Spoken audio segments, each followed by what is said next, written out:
Okay, kittens, welcome back to the Red Can Cult. My name is Michael. For some reason, I'm the leader of this fine establishment you find yourself in. Gonna put my mic back on because I just took it off, but that's besides the point. We're going to make it to round 4, round 400, room 500 in Spooky's Jumpscare Mansion or whatever it's called. I don't even know what this game's called. Anywho, we're almost halfway done with the game at this point. The next time we come across like one of those mid-save points, we're gonna end the video there just to have 10.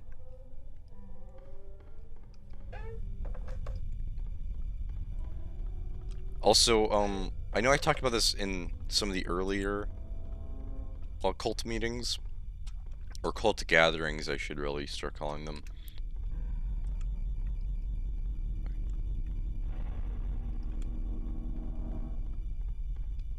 There's gotta be a way you can tell. I think that picture where it says you are here, I don't think it's kidding. Well, hello there. Are you lost, little one?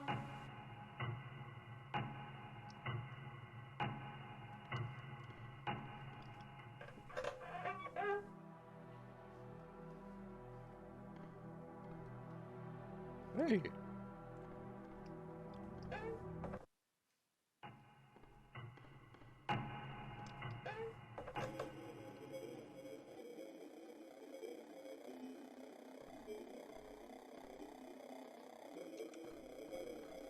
Um,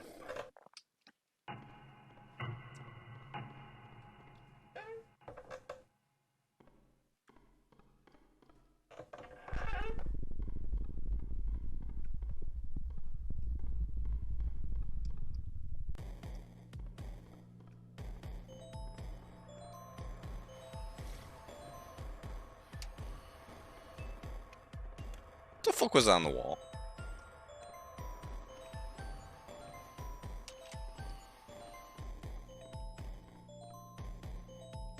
This is very, I talked about this in the iterations of the cult gatherings, but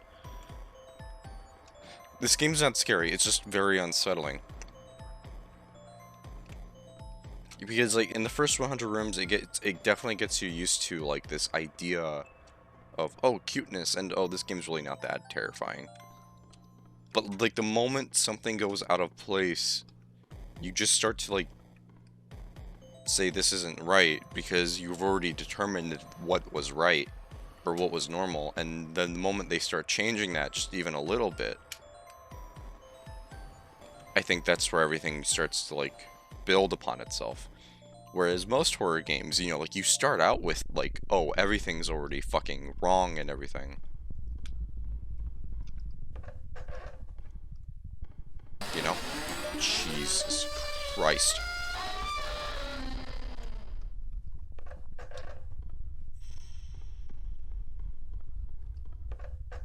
The rooms are randomly generated. That's another thing I've determined.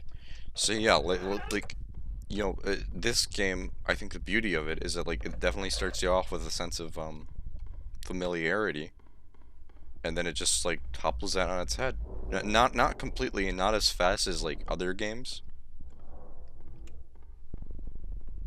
Motherfucker, dude, there's got to be a way you can tell.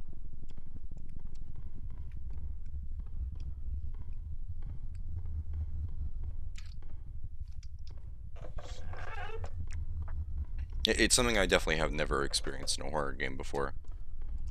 Because, like, for example, Outlast, they just throw you into it. And I'm not saying that Outlast is not scary, because it is.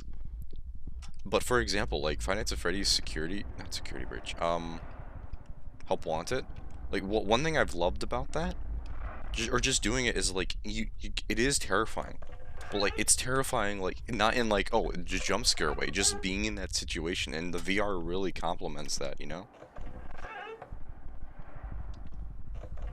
And I think that's where Security Breach, when it eventually does come out, I think that's when it's going to shine, because it's something that people have been wanting for Five Nights at Freddy's for, like, years now. I remember during the third game, everyone wanted that to be the third game, for, like, free roam, you know? And that would actually be terrifying. And, like, Resident Evil does it on its own way as well, you know? I can go on for hours about this, but another cult gathering for another time, I suppose. Or you know what? Maybe we will go on for hours about this. You know, we have nothing else to talk about. But like, okay, especially like these games that look like this, I feel like people don't give them enough credit. Because like whenever someone posts it on YouTube, it's like, oh, one of these games, and like, you know, they're interesting and cool at first, and then you start to lose really big interest, like when nothing starts to happen, or like when the scares do start coming, and you're not that scared of it, you know? Like it's like, oh, okay, that was it. But like the person playing it has like a completely different experience than you do.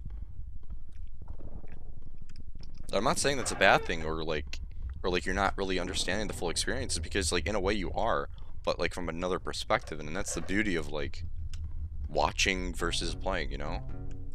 Because in a way doing it is different.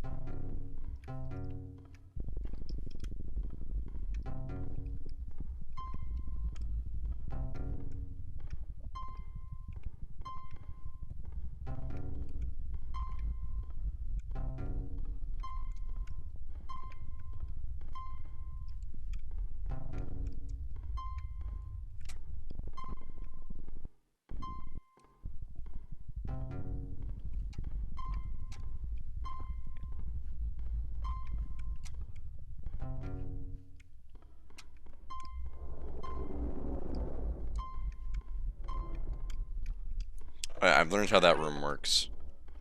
It's literally just trial and error, which is interesting to say the least. Like in like some of these rooms, you know, like this is only something that this game can do, where it's like they make the room a boss in a way, or like something that's challenging to a player. Because like the big rooms, like the big rooms, like it's almost like you have to like go to the other side and then consume your stamina in a way. Let the monster come closer to you, and then start booking it. Kind of like you're juking them out in a way. Gosh. And then like having a door just sit locked, it's like having to realize like, oh, you fucked up. And you don't know what's behind you. Like I'm sure they'll do that later on in the game, you know. But as of right now, they haven't done that a whole lot. I think they've done it like once or twice. But yeah, like it really is amazing. It's like, you know, they say it's not about like reinventing the whole genre of horror game. It's about doing it good and like doing it with what you have, you know? Like with Outlast, it's like or maybe Outlast is a really complex example that I don't want to get into because I can go on for hours about Outlast and I don't want to like change it into an Outlast video, but for example, this game, I've said it once, I'll say it again, like the room idea is completely different and it's something that you can't do in Outlast, you know?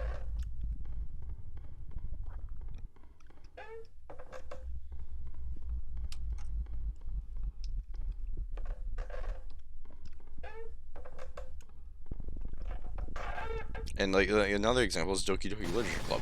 You know, like it's its own thing, you know? And like they do it well.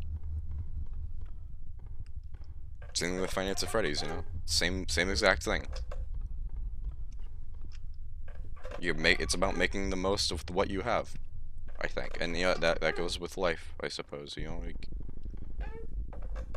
and it's the funny thing is like math pretty much gives you a great example, I think. It's like solving the problem with what you know. And more times than not, you'll find an answer because that's what they're supposed to do. They're supposed to give you ways to solve the problems that are presented to you. And more times than not, if you feel like a math problem is way too complex or complicated, it's probably not that complex and you're probably doing it wrong. It's probably just the way they've taught you, like that you have to do it. And more times than not, that's exactly what it is. That's what I've picked up on, out of order. Well, here you are, alive and still here. You just keep on going, don't you? Well, the next door has been fixed up for you. So enjoy and keep moving on, you little fleshy live one. Thank you, Spooky. Very cool. Password is cheese. So, out of order. I want to try the out of order door. I don't know what it means, but whatever.